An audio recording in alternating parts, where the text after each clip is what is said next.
তোমাদের বিয়ের সময় ঘটক ছিল কে?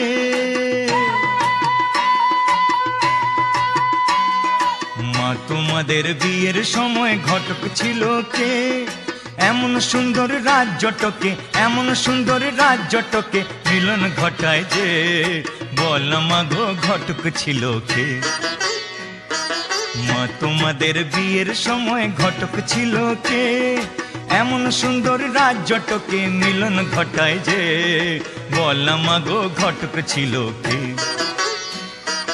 মা তোমাদের বিয়ের সময় ঘটক ছিল কে? মা তোমাদের বিয়ের সময় ঘটক ছিল কে?